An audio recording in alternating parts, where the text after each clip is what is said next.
Now, from across the tri-state, this is KHQA Sports.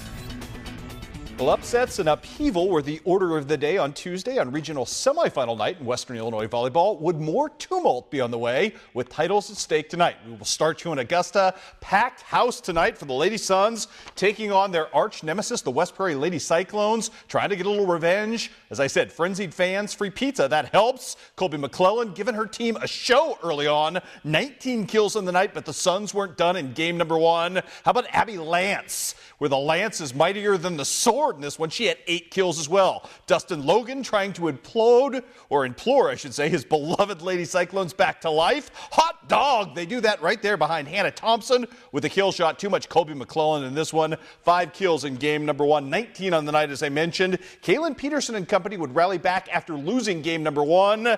25-18, 23-25, 25-19. Southeastern gets it done, and Southeastern advances. More on them in a second. Elsewhere in that sectional bracket, how about Liberty and Triopia going at it tonight?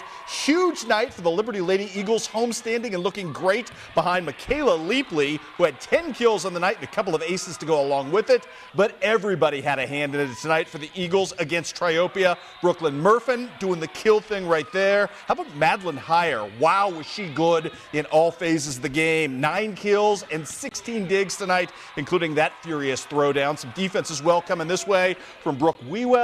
Tell you what, the defense was fantastic tonight for Liberty as well, as Triopia, a team that has kind of thrived on other people's momentum, could build none tonight. They lose 25-16, 25-16 as the Liberty Eagles claim a regional title on their home digs, which means both teams are headed off to Peoria Heights, both Southeastern and Liberty.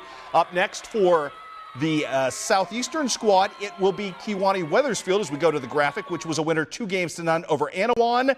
And it was Hardham beating Princeville. Hardham, really good program. They will be Liberty's opponent coming up on Tuesday at Peoria Heights as well. One other 1A score to pass along. Route season comes to an end at the hands of New Berlin. Class 2A, West Hancock was 3-14 at one point this season. Tonight playing for a regional title against Rushville Industry.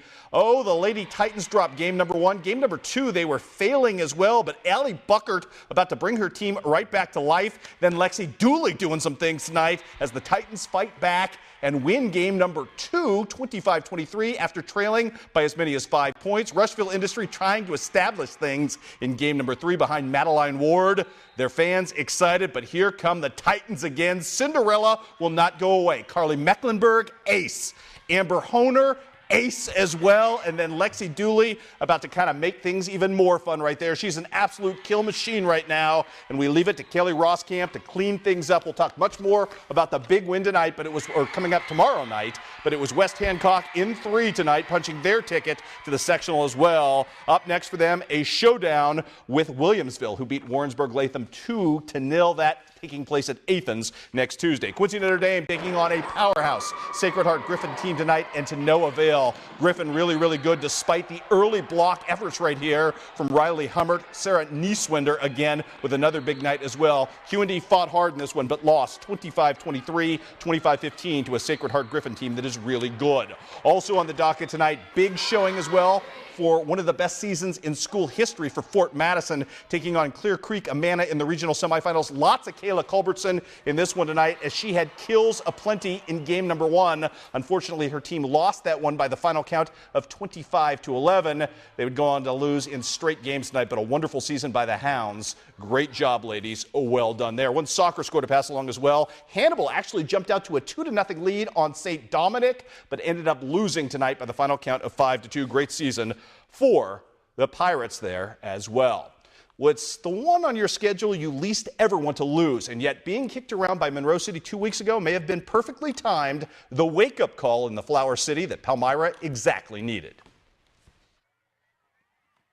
Allowing 36 points against Monroe, that was kind of that was real bad on defense, and then offense we couldn't really move the ball, but we really stepped up, came out and played physical against Clark. I think they were a little embarrassed about how we played the Monroe game and just kind of how we represented. So they wanted to come out and have a good week last week, and defensively they did, and offense clicked a little bit later in the game too. It's a role the Panthers will seek to build upon tomorrow night in Kingdom City. And they run an offense similar to us. They're shotgun spread, run a lot of quarterback stuff and some ISO with one back. And so we it's easier for us to prepare for because it's something that we already do.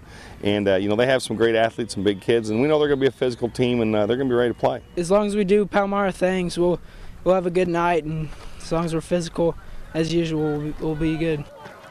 Fun night of Missouri Districts coming up tomorrow. All your Illinois stuff coming up on Saturday. All right, so you weren't kidding. Big weekend. Oh, indeed. It's fun. All right, thanks, Chris. Back